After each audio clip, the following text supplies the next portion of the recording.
اس نے لگان میں خود پر یقین رکھنے اور سامراجی قوتوں کو للکارنے کا درس دیا۔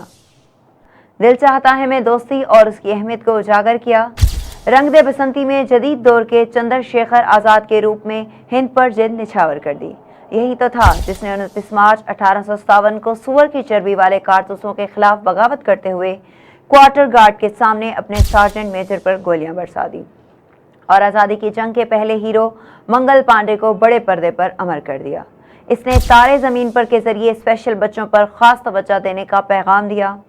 3 ایڈیٹس میں مشین بننے کی بجائے اپنی مرضی کے کریئر کا انتخاب کرنا اور زندگی گزارنا سکھایا۔ اسی نے پی کے بن کر مذہبی نفرتوں کے رونگ نمبرز پھیلانے والوں کے خلاف آواز اٹھائی اور انہیں بے نقاب کیا، اور دنگل میں ہمیں یہ سمجھایا کہ بیٹیوں کے راستے روکنے کی بجائے ان کے خوابوں کو حقیقت بنانے میں ان کا ساتھ دیں، کیونکہ عورت وہ سب کچھ کر سکتی ہے جو ہم شاید مردوں کے لیے ہی ممکن سمجھتے ہیں۔ 4 دہائیوں سے کئی جاندار، شاندار اور یادگار کردار ادا کرنے والے ہندی سینما کے مسٹر پرفیکشنسٹ عامر خان کو جنم دن کی شبھ کامنائیں۔